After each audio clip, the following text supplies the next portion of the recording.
Oh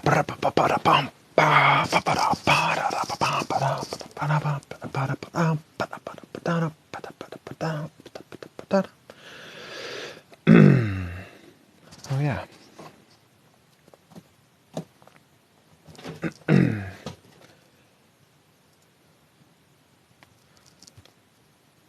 Hello, hello, hello. We're notifying viewers that you're live. Yes, I'm just now getting started. Welcome one and all. What am I doing? Getting my recording program set up. Hello, everyone. Hi, good afternoon to you too. Yeah, I really enjoy the Mindful Chimps lives too. It was a good convo. It's always fun talking to like-minded people, but I know that it often kind of stagnates the viewership because people like conflict, and when there's a couple people agreeing with each other, that's not conflict. Yes, I am an atheist. I am also an agnostic. What are you? Are you a theist or an atheist? Or a pantheist? Or apatheist? Anyone here? Alright, pop quiz. Who knows what an apatheist is? APA. Apatheist. Actually anti-agnostic atheist. Yeah. Agnostic atheist. What is an apatheist? Pop quiz. Pew, pew, pew, pew. Hello.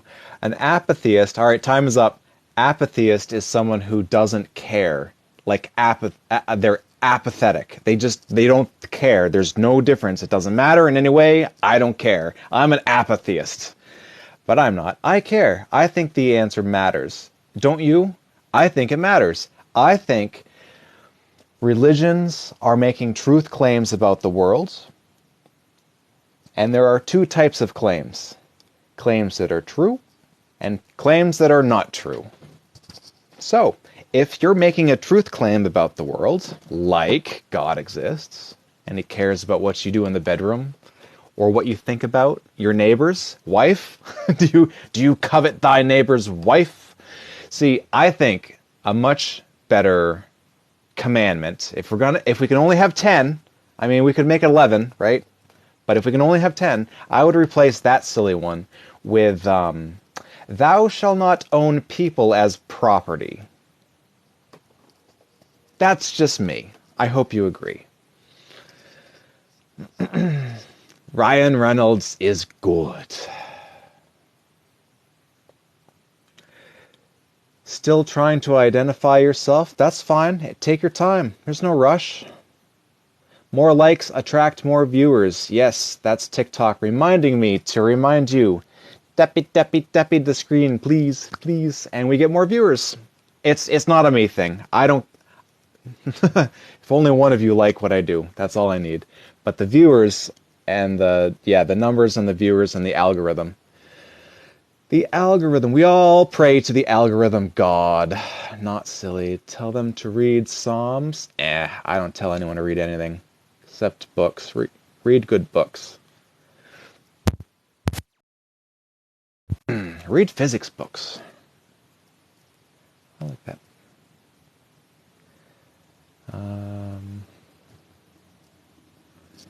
You yourself are a slave, my friends. That's true. I cannot escape the bounds of gravity. We are all slaves to gravity. Unless you escape. Some people, actually a few people have escaped. No, that's not true. Everyone has returned, right? There's not a single person who has escaped Earth gravity. We all come back eventually. So far, anyway.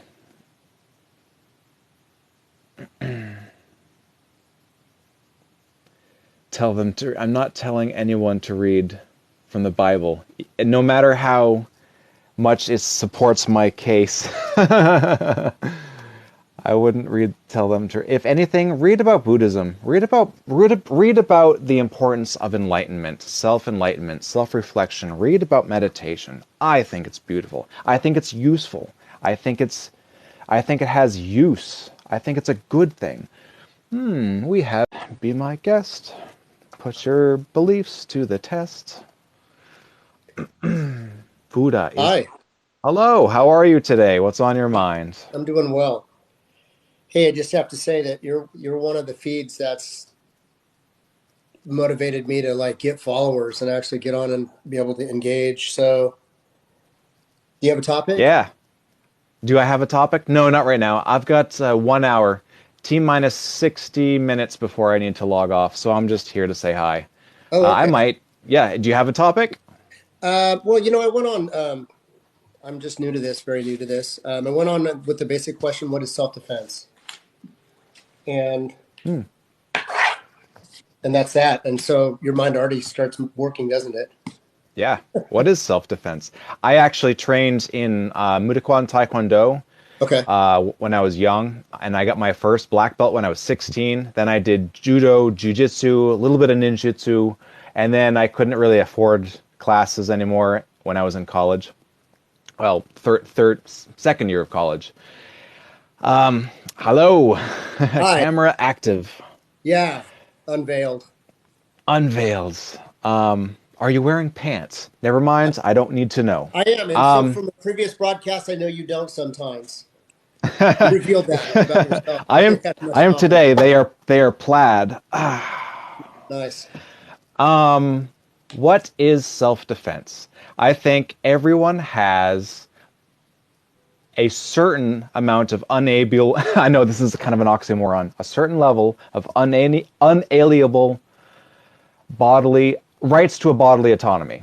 We all have a certain level of rights to a bodily autonomy. Now, I know it gets gray when you start talking about sending someone to prison and restricting their freedoms, right? Their liberty. However, in a normal setting like you and I think if someone is threatening us even with a virus that is preventable or largely, avoidable, or threatening me with a weapon of any kind, then I have a right to protect myself. Some of those rights are in the form of fisticuffs. Sometimes it's in the legal system. So yeah, it's a grand question. What do you think? What are your thoughts?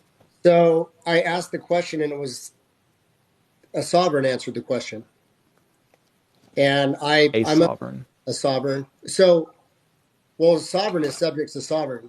I believe. I mean, I we're talking about the expansion of sovereign. So the individual sovereign is, of course, each and every individual soul that is spirit and body.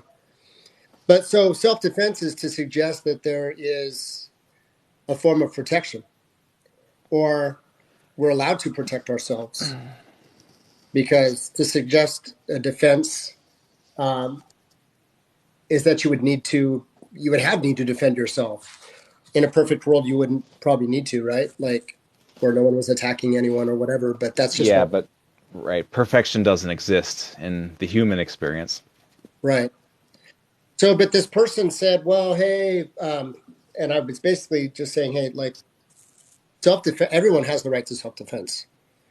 Every sentient being that has awareness, There have to be limits, right? Like there has to be you have to insert rationality, there are right? rules. Like there's no such thing to an absolute right to life. There's no such thing as an absolute right to anything. Bodily like how do we insulate ourselves from the externalities of everyone's mistake in the past? Like we all breathe contaminated air now. We all drink contaminated water. So what do you mean there has to be a limit to self-defense? We to be alive is in a state of decay. Like we grow Sure. up and then we grow old. No one gets out alive, right? So, So it like, sounds to me like you're walking down the idea of sovereign citizenship and absolute liberty, and what's the usefulness of government and our police a form of violence. That sounds like where the conversation's going. Am I wrong? well, it's an abstract idea, I think, and it reduces down to where you have an expectation of self-defense no matter what the situation is. However, many things limit that ability. So it's inefficient to be by yourself and defend yourself.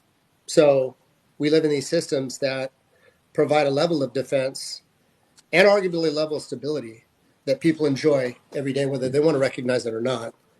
And it becomes a luxurious situation where we're able to freely think and behave and express ourselves and all those things.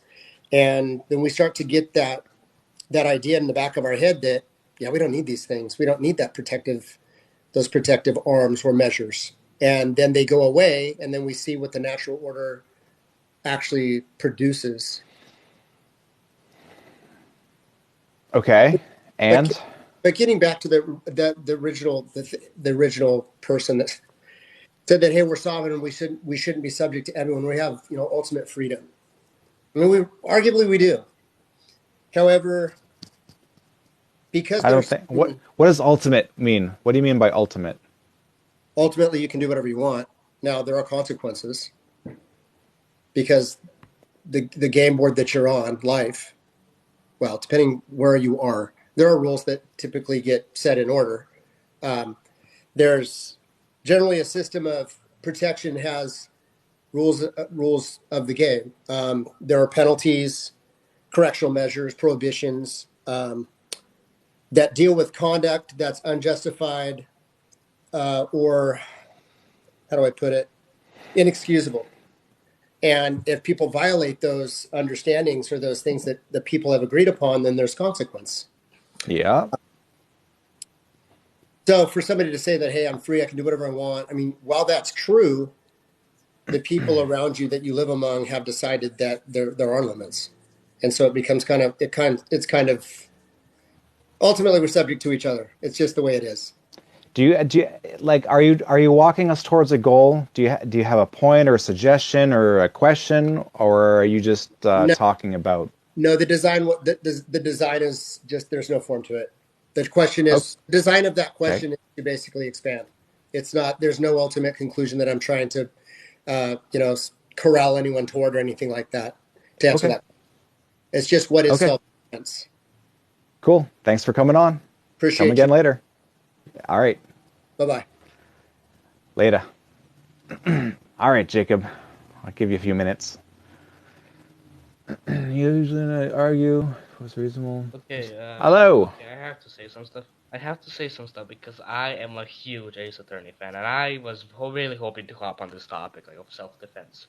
So Interesting. basically, I like here's the thing I know about self-defense. Okay, first thing is that you usually only can use self-defense when it's justifiable that the person was going to attack you. So, for Yeah. example, if somebody just uses a hey bro, what's up? And then you punch them, that would not be very reasonable. And that's what usually people argue for that reason. And what is self-defense? And should people be judged on killing a person for self-defense? Because self-defense may not get you completely free, bro. It might just, lower your sentence and stuff. Because some people are not set free automatically or just get their sentence lowered, which I think is unfair for just because it did. Because, it just is. Yeah, but we all know Makes that the justice system is a messy place. No matter where in the world you are, there's always, you know.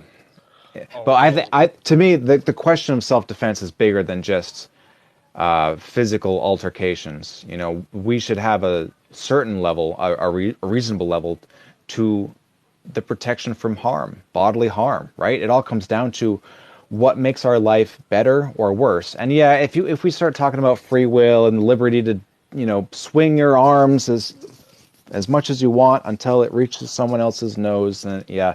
But I like to think about the externalities that we're all suffering with, like all the plastic in our food and our air and the dirt and the radio decay, the radioactive there. particles that we're all breathing in now. It's By the way, am I um like getting banned because I do not well, have 1,000 followers? How am I getting? Like I don't know. I'm like I have a I have not I do not have 1,000 followers. I have like What 100 or something. Like I don't. what the country that you're in can TikTok rules are different per country. So if you're in a country that doesn't need 1,000 followers, or maybe you're using a VPN routing through one of those countries, I don't know how it works. But yeah, Yeah. typically, just in Thank you, case there's Mr. anyone in Jacob, for chat, yeah, you following. It need was fun 50. to meet you. All right, man. Yeah, you need 1,000 Peace. followers to join lives. All right, Bye, bro. see you later, Jacob. Yeah, be well. See ya.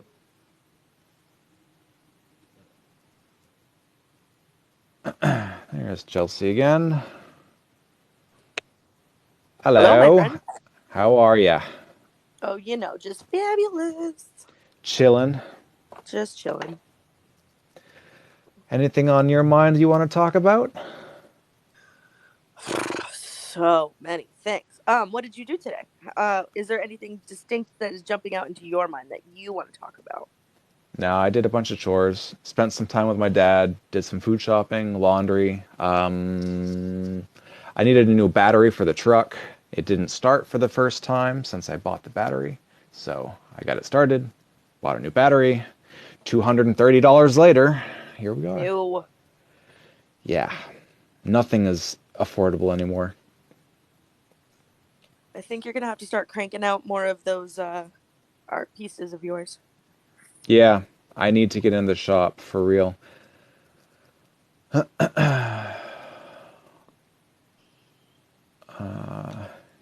Yeah, You have anyone want to talk about anything?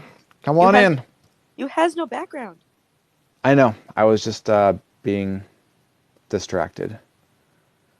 Do you have a good background for us? I'm going to put up Lisa. I want to put Lisa up. I'm in a good Lisa mood. Do you want an Ask an Um, Atheist, Lisa? a what? Ask an Atheist, Lisa? Um, make it late. We're just going to hang out for a few minutes. Ta-da! Leaf Lisa, beat the upon her. rainbow giraffe. She poops universes. This is where we come from. Rainbow giraffes that poop universes. Ours happen to be named Lisa. Welcome, Leaf, Lisa. We leaf love you. be upon her. Leaf be upon you, Lisa. Muffin is here. Yay. Howdy, partner. How are you today? I'm good. How are you doing today? Yeah, I'm great, but I'll get better. How about you? It's a nice day. I've had some coffee and whatnot. I have a question for both of you, atheisms. So here's my question. Yes, They've found, we all do the atheists. they've found, bones of fish on top of mountains and in the clouds. Okay, explain how that's possible, without a great flood. I want a job. I want a new job. I'm No, going no, to be no, an no, no. I can answer archaeologist, this. and No, no, no. I got I'm this. going to go to the clouds. Is it do I have to be a meteorologist first, or an archaeologist, or do you need both? You need to be a young Earth creationist first, and then you can start learning science. So, Interesting. Lisa has done this with her long neck.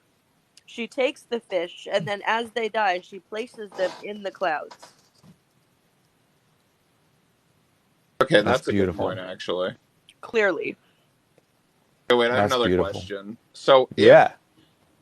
if we came from fish a long time ago, and we're not in the clouds and on mountaintops, then how are fish bones? Wait, how are fish bones what? Why are the fish bones at the top of the mountains? Yeah, exactly. So here's the thing. So we needed to become more like Lisa. So we got legs like her. So we started to climb down the mountains to get closer to the trees to be able to worship Lisa. Now, the ground where the plains were is very important because the grass and the leaf be upon Lisa. The leaves were very important. Now, Lisa tried to make us in her image and failed. And we ended up walking upright. It's not her fault. Okay? We did some separation along the way. But Why can't I breathe underwater if my Wait, ancestors could? real quick. You've heard of flying fish, right? Maybe some of the fish were trying to worship Lisa in a very extreme way, so they flew up to the top of the mountains, and that's where they landed to trying to get closer to Lisa. Yeah, flying fish, that's actually an atheist myth. Ken Ham has disproved that fish can fly, so I don't know why atheisms are still saying that. I would ask him what hit me in the side of the head when I was in the doldrums one day and this giant flock or school of flying fish literally, like, it was like a meteor shower against the ship, and this happened more than once. Yeah, we found a mummified flying fish in the Dorade. The Dorade is the snorkel thing on the top of the ship, and it takes in fresh air and it pushes it into the ship. Well, oh, that's so gross. That's a so flying gross. fish landed inside the Dorade, and then there's a separator, like it separates all the water out, and the fish landed in the separator. That was a fun thing to find. Okay, so what happened there is that was a normal fish filled with the Holy Spirit. Aha! We That's very were different than blessed. flying fish. We were blessed that day with a very smelly Lord Spirit fish. Yeah, exactly. Okay, good. That was fun disproving atheism again. Awesome. Have fun believing in science, which takes much more faith than believing in religion. Yes. Yes. We are holier than thou. To be clear, we believe in Lisa. That was beautiful. That was like poetry. Hello, Stephen. How are you? Yeah, I'm good, thanks. Yeah, I was listening the other night, and I quite enjoyed the live. There was quite a few interesting subjects that came up that Nice. prompted me to jump into your guest box, but it was quite close to the time you had to leave. So Yeah, I'm a busy guy. I got a schedule, but yeah, what's on your mind? What topics were we talking about that night? Do you remember? two separate things actually, because I came in, you were talking about fusion reaction briefly, and then later there was a religion thing as well. Cool. Okay. Just on the religion thing, you were talking about how if people are born into a religious community, then it can be very difficult to change that, to escape from that and see things outside of religion.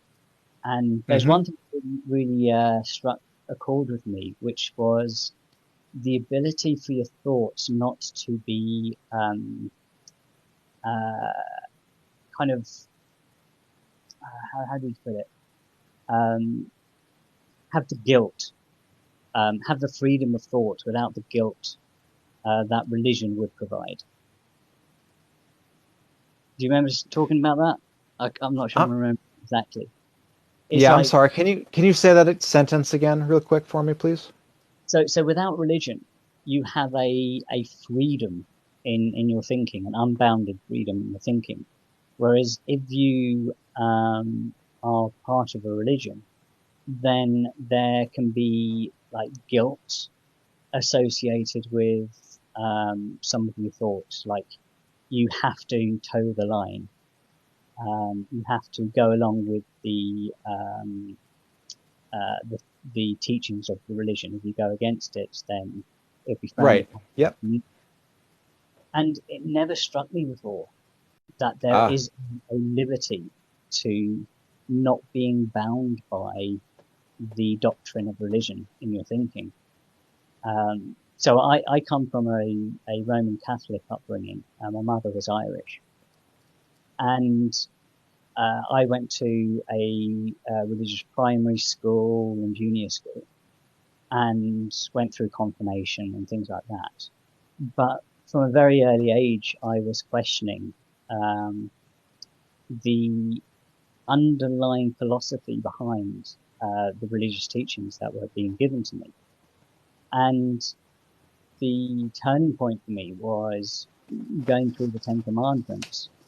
And the one that just stuck with me was, don't do unto others as you wouldn't want done to yourself. And from that single moment, for me, that seeded the idea of horizontal morality. Not that I understood it was called horizontal morality at that age, but with those tools, you can understand how your actions work within the world, and therefore you can build horizontal morality out of it. And it was only recently in a live I was talking about that this concept of horizontal morality versus vertical morality came to light. And since I've like really understood what that means, it's made me understand where, for some people, having vertical morality is important to them, and for other people, being able to extrapolate from experience and allow morality to arise from the concept of horizontal morality and understanding how you would feel and having empathy for those in different situations means that morality can be emergent from your experience rather than being dictated to you. That really helped me understand different mindsets. And I think personally, I see religion working very much on the vertical morality mindset. And for some, can I inject a quick idea real quick? I don't want to interrupt if you're on a roll, though. No, please do. So there's another interesting phenomena that ties in with this directly. It's the idea of authoritarianism. There are two types of authoritarians. There are authoritarian leaders and followers. The vast majority are followers. These are people that need that vertical structure, that vertical like delineation of father figure, subject, owner, product, right? There's a vertical delineation of, they need that structure. They struggle coping in an environment that uses a more horizontal form of morality, or a democratic kind of environment. And we see this in the voting ship. The voters almost mirror this identity perfectly. But please, it's in tangent to what you're talking about, so please continue. No, I think that's absolutely in keeping with where I'm coming from, because whilst I've had parallel, the vertical and horizontal morality discussions with reference to religion, they also emerge when we talk about our legal systems in society. And this argument of whether we actually require religion to impart morality in society, or whether morality can actually be just an emergent property of society and collaboration, because many of our laws are based on precedents and tort law. So we evolve them by understanding the impact that they have on society, and where that comes about, that is in effect horizontal morality, because we understand what's good and bad and works well for society, and we build laws upon that. And as you said, there are people in society who, rather than wanting to be a part of that process of allowing things to shift and ebb around public opinion to try and establish a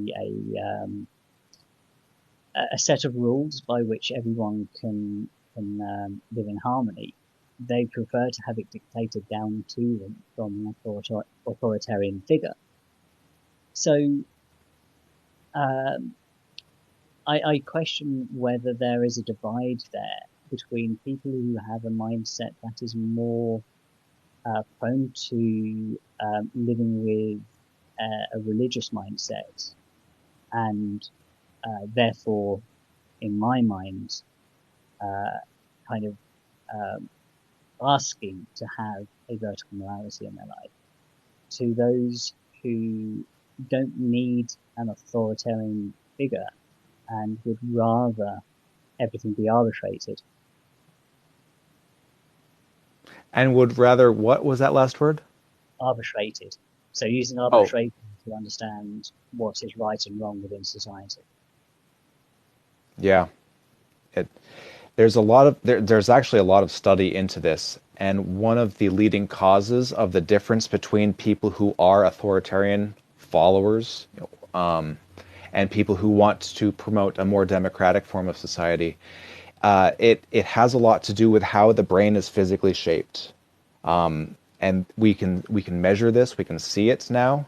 When children are in the womb, the soup, if you will, of chemicals that they are gestated in can be greatly influenced by the stress levels of the person that's pregnant.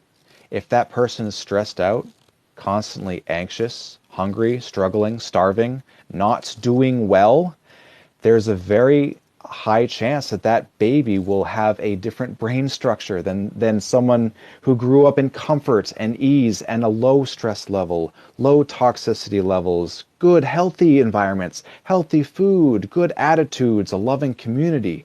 Those children reflect values in systems that can be radically different. We are literally products of our environment. We are so tied to everything around us from the moment we are the moment we are conceived, everything has been predetermined. And that ties into what we're talking about in this concept of, do we have freedom of will? Well, everything we do, everything we choose is bound by the worlds that we live in. Literally, the brains of people are physically different. You can measure the size of the amygdala, the fight or flight response center versus the prefrontal cortex, that is the thinking side, the analytical, calmer, more rational part of the brain, right? Yeah. And this all gets into whether or not you are a believer in religion or a democratic voter, or it's the human experience is vast and fascinating. So yeah, the whole determinism thing, whether we have free will, is a fascinating subject to explore, for sure. And one of the thoughts that came to mind is that whilst we are influenced by our environment, and therefore, as you say, our perception of things and the way we react to things can be entirely deterministic.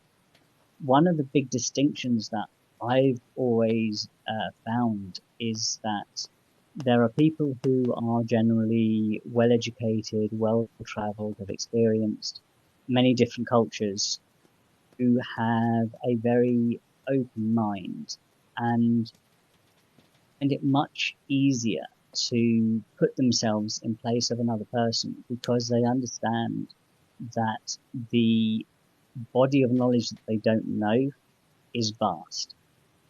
And it's the classic thing, the more I learn, the less I know. Yes. That goes through experience different cultures, experience different languages, experiencing different countries. And there's the flip side to that of people who have not experienced such a broad and deep diversity in their experiences.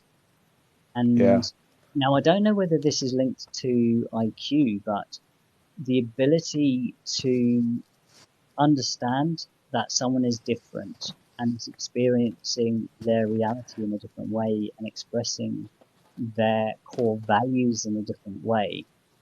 And understanding that is an intriguing, interesting opportunity to learn and discover rather than a threat. And for me, it's this distinction, whether you see that as an opportunity or a threat, that leads to a lot of conflict in the world. Too easily, when people see something that is different, they interpret it as a threat, because if it's not the way I understand it to be, it must be wrong. It's Well, just the unknown. Any unknown quantity is scary. It's a threat. It's an unknown. yeah. I Yeah. don't like the phrase narrow-minded. I prefer the idea of having a narrow experience range. If you come from a situation where you've had a very narrow experience range, then it's understandable that you Yeah. would be easily triggered into perceiving things as a threat when they're different than if you'd experienced a wide range of things. Yeah, and I try to recognize my advantages in life. I try to recognize how privileged I was to be able to travel parts of the world and have so many good experiences in the workplace. And I've had don't get it twisted. I've had some awful jobs too, but I learned how not. I learned early. All right, here's the secret, folks. Life is too short to work for an asshole. Boom. There's the secret to a happy life. Life is too short to work for an asshole. So I know it's hard. It's hard finding a good gig, a good job, a good life. But there's step number one. Yeah, having the Sorry, just real quick. Having the opportunity to travel the world and meet different cultures and understand that we are all the same. Humans across the world, we're all the same. We're just the same mixed bag of beauty and betrayal and carnage and wonder and these conversations and everything in between. Absolutely. And being able to recognize your history and your mistakes that you're making again, and if you can pick a narcissist out of a crowd, you're doing good, right? But it takes time to learn the signs of what a narcissist looks like or a sociopath does, and these words are, yeah, life is complicated, right? So there's one thing that you said that triggered something for me, which is, don't work for an arsehole. But in that lies the biggest, for me, the biggest lesson that life can teach us, which is fail and fail often. Be in bad situations, be in discomfort. If you're always afraid to try, then you fail at experiencing anything. And it's the simple piece of advice I give to everyone who's going through education, who's looking to do things, is that the opposite of success is not failure. The path to success is failure. Because if you're prepared to try something that's likely to fail, then you're going to learn faster and quicker and experience more than anyone else, and then you'll have the tools to succeed. The opposite of success is the fear of failure, which leads to inaction. And it's that inaction that prevents people from getting places in the world. So fail often, do things that scare you, be in bad situations, do it all, because that's the way you enter a full and rich life. And it gets easier. Start with the little failures. Recognize the little things. Like when I'm reading a book and I don't know a word, that's not a failure. That's an opportunity. Well, let's look it up. Let's actually open up the dictionary and look up the definition and learn the word. It is little steps. Of every little step is a benefit, right? And we've been systematically trained to abhor failure. We have been taught in our school systems so frequently that there's only one answer. And if you don't get the right answer, then you fail. And that is a crime against humanity. We have engineered the fun straight out of our education system.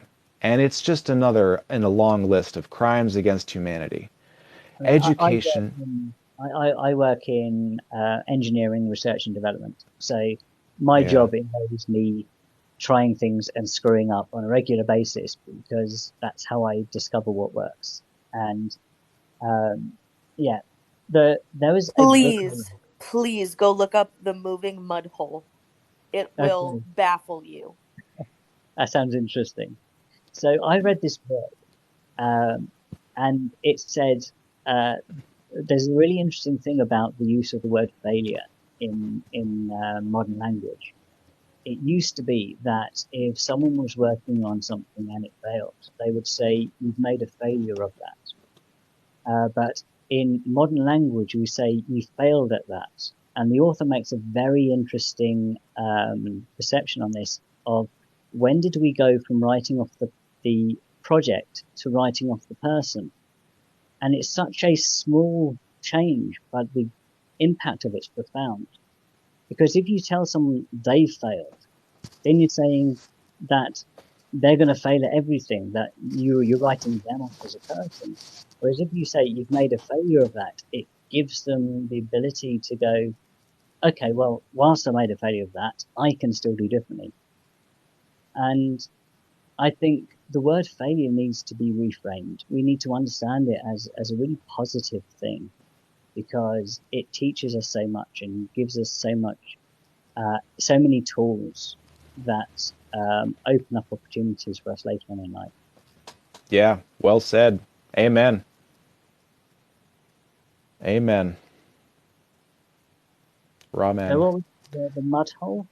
I want to make a note of that. So Yeah, the moving mud hole is this gas released from some underground, and it keeps moving this mud puddle, and it's moving through walls and containment systems. It's causing a lot of headaches for the engineers. What country is it in? Do you remember, Chelsea? Good old USA, baby. Oh, it is here. All right. Well, the guest box is going to be open in a minute. If anyone wants to jump in, is there any final thoughts or anything else you'd like to talk about before I move on? Yeah, I'll just pick up on one last thing, change in subject, and it's just in response to what I was listening before, which is about fusion reactors. Okay. And we, I believe, are closer to realizing a full-scale fusion reactor producing positive energy as a main energy plant. Man, I hope so. I mean, I pray. If I pray for anything, I pray for that. Well, I'll tell you this. I live in Oxford. I have friends who work at a site where they work on the tokamak reactors. And the what reactors? Tokamak. I don't know what that is. So that's the design of reactor that uses powerful magnets to contain the plasma in order to promote fusion reaction. Okay. So Cool. the barrier to fusion reaction. So they actually ran this experiment in Oxford, and whilst the experiment itself wasn't energy positive because of the small scale, it demonstrated mathematically that at a larger scale it would be energy positive. And the result of that experiment meant that in France they are now building the upscaled version that, according to all the maths, will be energy positive. And people I know personally are working on the electronics. I'm sorry, my friend. Can you speak into the microphone? There's some background noise too, Chelsea. Okay, sorry. Is that better? Yes, much better. Thank you. Okay. So, yeah, they're working on the electronics for these things. Now, what you'll hear is that you need two elements for fusion. You need deuterium and tritium. Deuterium is easy to come by. Tritium is very difficult to come by. But there are these things called breeder blankets, which is now a fully functioning technology. And they use the output from the reactions to produce more tritium for future reactions. I thought tritium was a pretty natural byproduct found in most uranium nuclear reactors. It's an off gas. But anyway, not important. Yeah, it's a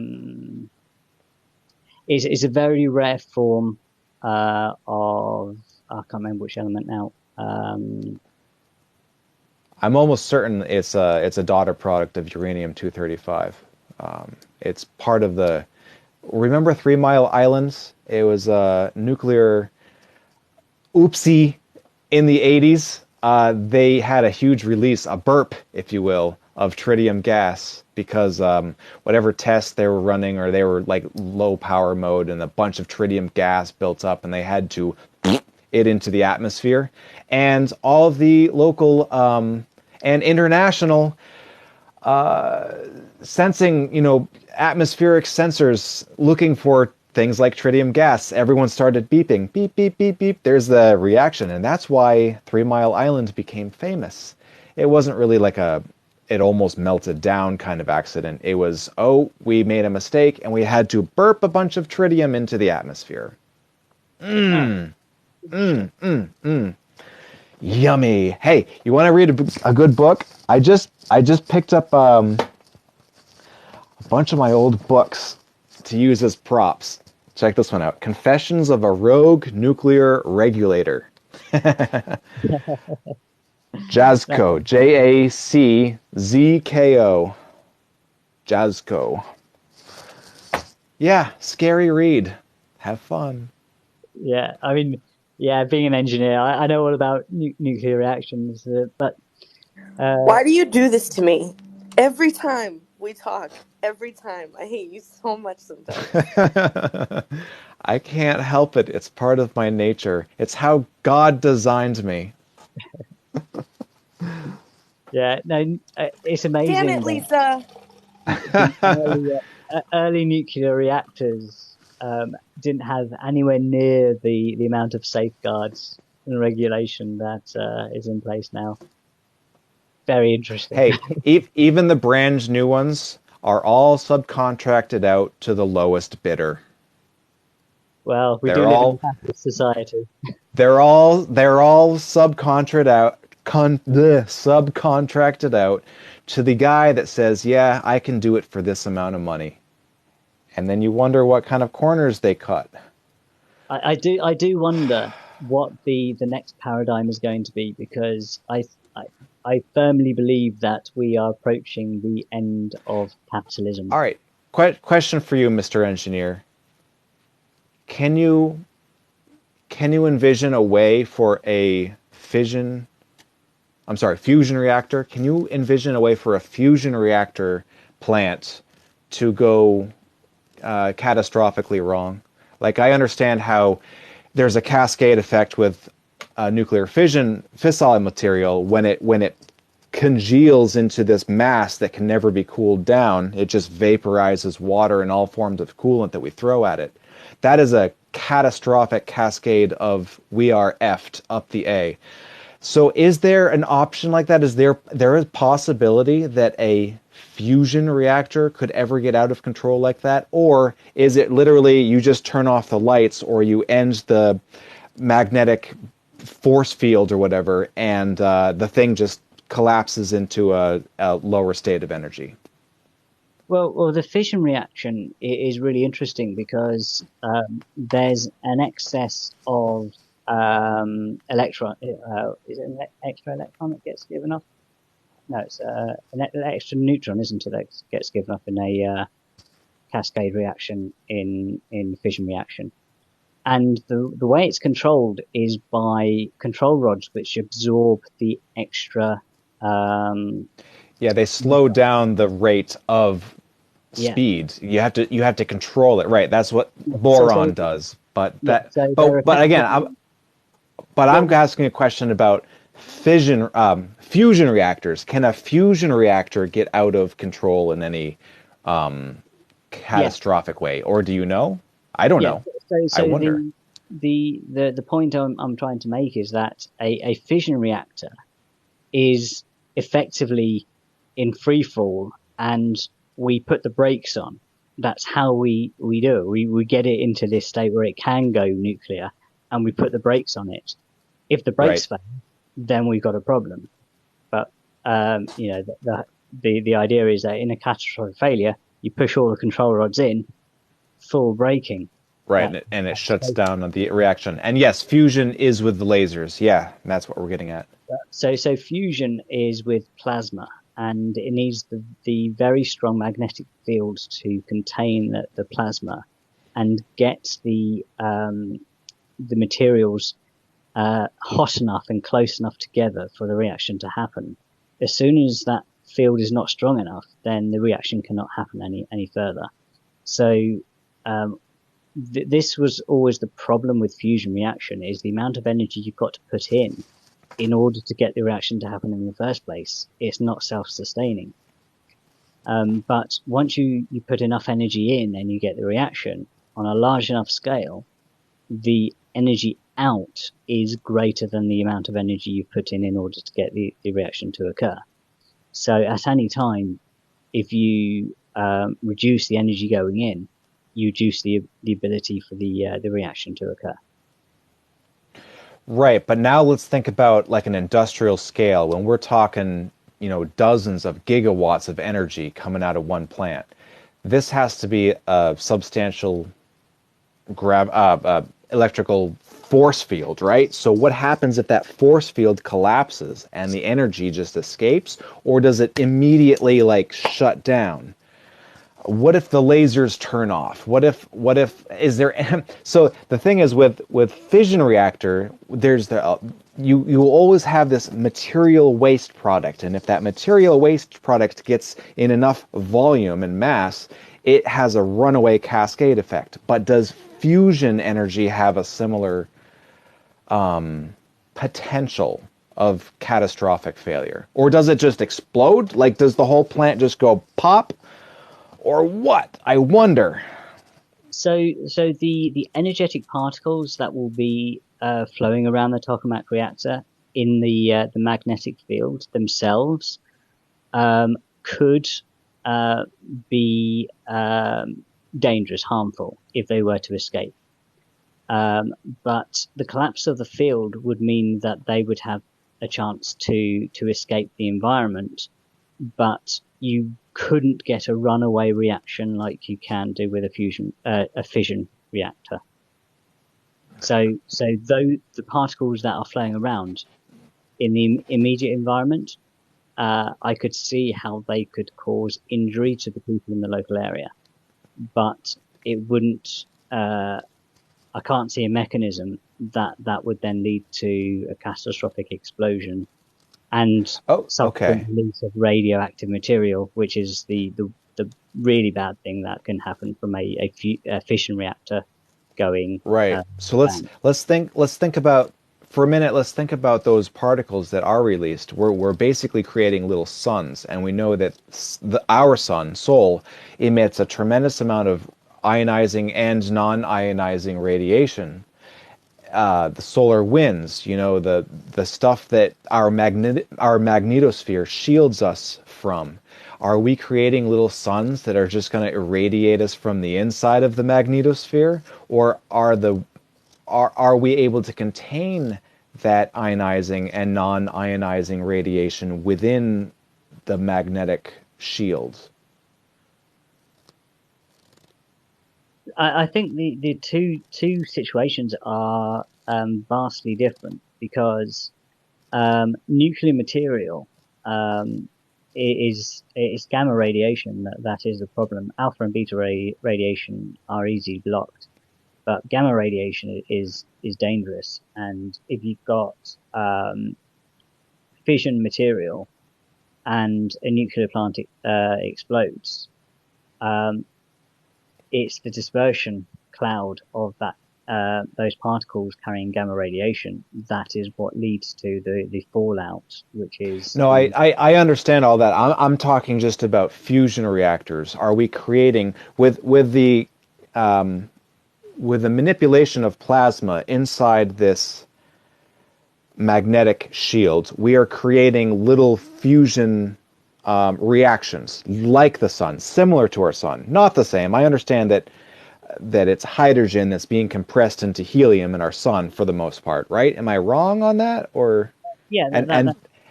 And right. So that process is giving off all of the X-rays and gamma rays and everything. All of the solar winds are these highly charged waves of electromagnetic radiation. And are we creating little suns in these new fusion reactors in order to make our lights turn on and our cell phones beep? I'd have to research it, to be perfectly honest. I don't know what radiation is produced in the fusion reaction. Yes, I wonder. So the thing I do know is the breeder blankets that are used to generate nutritium take the energetic particles that are emitted from the reaction and use them penetrating the breeder blanket in order to cause the reaction to create tritium. So there is definitely a particle of some description that is emitted from that process. Yeah. But I'd have to look into like at what scale it's actually happening. My intuition tells me that it's far below the kind of energetic levels that would be required for a large scale environmental problem. Yeah. I wonder if all of those technicians and operators are at a significantly higher risk. It'll be interesting to see how it all shakes out. Yeah. I hope it's not too late. I just hope it's in time to save us from our own burning all this fossil fuel. And I think it's an absolutely necessary step. As soon as we can get off fossil fuels, the better. All right, man. I've got another guest. Thank you so much for your time.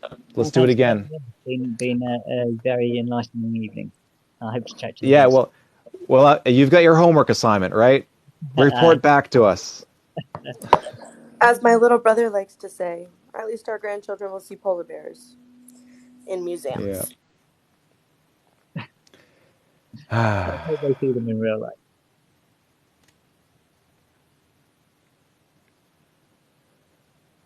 What a world, what a world, what a world. Oh, we had it. Yeah, there they are. Did I tell you about that conversation? We were talking about whether or not he could order almond milk, and I told him no. Yes, you told me that. Save the planet. And he told me I don't really care. And I said, what about the polar bears? And he said, at least our grandchildren will still get to see them in museums with the dinosaurs. And I was like, what? Yeah, almond milk, as delicious as you may think it is a huge burden on our freshwater resources. A single almond takes like 6 gallons of water to produce. It is unsustainable. Almonds are delicious. I love them. I'll eat them all day, but I don't buy them anymore because it's a non-sustainable practice. Anyway, hello guest. Welcome. Hey. What's on your mind? Hello. Good afternoon. Hey, I was wanting to see if you all would want to talk about like, physics maybe, or get into that realm.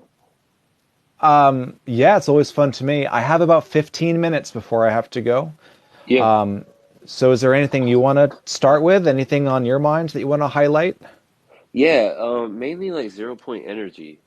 I think there's a huge conceptual misunderstanding of it that maybe we need to get a grasp on.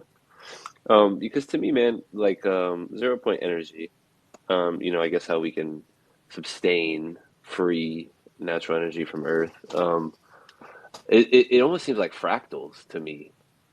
I don't know if anybody's ever experienced fractals, seeing fractals I've seen the pretty pictures, like Yeah. I like Mandelbrot sets and fractals, and I love optical illusions. But honestly, I have no idea how they all work. I know it's math. I'm not a mathematician. I just use it when I have to. Yeah. Frequencies. Like I get it. That's what I it get is, it. man. I get it. It's cool, Yeah. but it doesn't like relate into God or anything for me. I just think it's a cool phenomena. Yeah. Oh, What I about gotcha, it? man. Yeah. Are you kind of religious?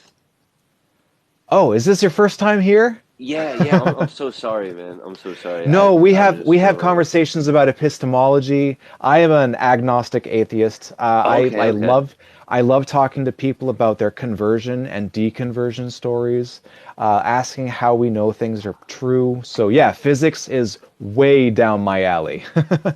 I got you, man. Nice. All right. Well, thank you for having me.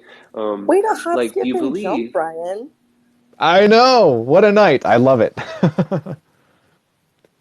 Yeah, no, that's cool, man. Like, so do you have like a theory of like, it was kind of cool how you brought up like, how we determine things are, correct or whatnot. Is there any sort of theory you believe in like collective consciousness, kind of pertaining as one, how we For get to that assumption as one? So I believe in how mass hysteria. this mass hysteria. Yeah. So Okay. there are documented cases of mass hallucinations. So it Okay. can happen. It can happen on a small scale for sure. And I What think about the that town that broke out into laughter for like, it was like 2 weeks or something, and they oh, couldn't stop? I don't know about that one. I've never heard about that one. Yeah, There's one I that's haven't heard of interesting. that one. there That's was a town interesting. that broke out of dancing too. Like there's weird several things. There's mass hysterias for several weird, I can't say the words online. Yeah, that Uh situations. Yeah. the human brain is a wacky and wild organ. That thing is, yeah, that thing is very intricate and intriguing to say the least. Yep. Yep. Um, you It's know, the source and solution to all of our problems. exactly. And it's very hard to understand, man. But I think there is a collective consciousness in the sense that we have a collection of information and understandings, like accurate and true understandings of the natural world, mhm. and I'm not counting all of the supernatural voodoo mumbo jumbo crap. I'm talking about we have I like presupposition number one is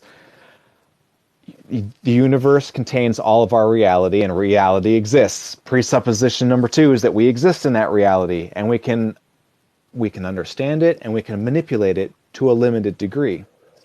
And we have a collection of understandings of this reality. And that I think is the closest we'll ever come to like a shared consciousness. Yep. But we don't, I don't have any reason to believe that we have auras or cheese or telepathy or any kind of shared, like mycelium, on the other hand, Yeah. like fungus, networks of fungus and tree roots and the Great Oh, it's Barrier all Reef. connected. Right, there are versions of life forms that do have a collective Hmm. existence and symbiosis and understandings. But that's a radically different life form than humans.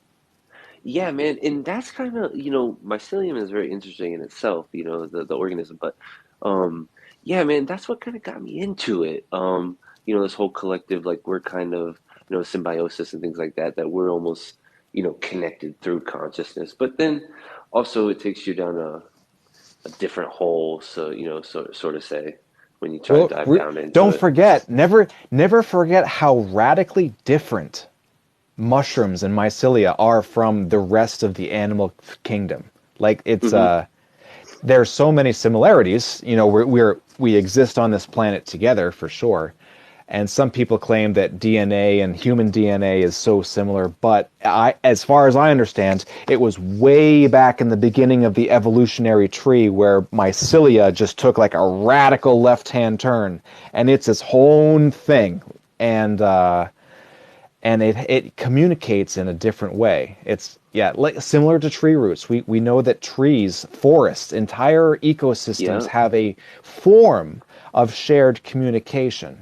But I Like, mean, you don't see too many oak trees doing calculus or differential equations though, right? yeah. So So our our manipulation and understanding of the rest of the entire reality is on a different level. We are separate in that way. Gotcha. Yeah, man, Yeah. that's kind of what got me into that was, thinking about that and thinking because even like you're saying like tree roots, like trees can, somewhat connect and, send nutrients and, understand when this one needs more, this one needs less, things like that. So yeah, man, You want that's pretty cool. All right, you want to hear? All right, real quick. Yeah. I'll give you a chance for a last thought or comment too. I think the year 1440 marks a revolution in our everything.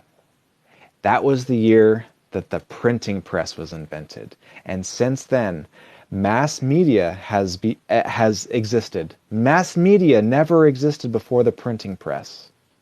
That was Yeah. like the spark of Wow. the intellectual expansion that led to us now. It's all a long process of going from cave art, right? Learning how to make fire, to cave art, to music, to Bach and Beethoven, to the Meshuggah and man, what a wild ride, huh? All right, I'm Yeah. sorry. And Final thoughts? just I've like got something what? else, yeah, just like something Yeah. else, man. Like, have you ever dived like into like the Sumerians and like the Anunnaki and like things like that? No. No, Okay, not I really. got you. I got you, No. man. Yeah. Hey, so no worries, brother. This was a great conversation, and now I know what to look forward to next time coming in. So appreciate it, man. Be well, my friends. Come back All right, again. take care. All right, one more guest. Then I got to go.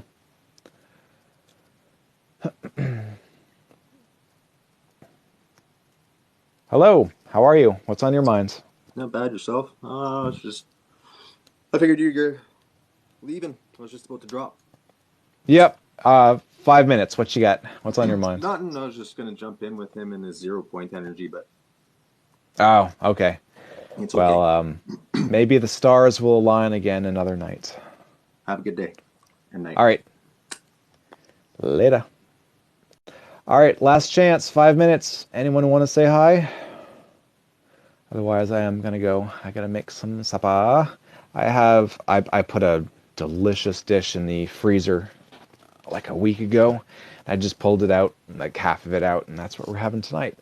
It's called a Cowboy Hot Pot. Basically, everything in the fridge mixed up with like a barbecue sauce and seasonings and potatoes, and it's delicious. Maybe I'll share the recipe sometime. I've had a thought. I'll, for content, maybe put a little cooking video together, like a 2 minute. Here's one of my favorite recipes. Close up shot like this, very stylistic shot of the food and how yummy I can make these veggies. All right, no one else wants to hop in? Well, thank you for spending your evening with me. I might be back later tonight. Probably not, but maybe. Be well. Don't spend all night on TikTok. Go read a book, touch some grass, hug your mom, and try to do well. All right, good night. Later.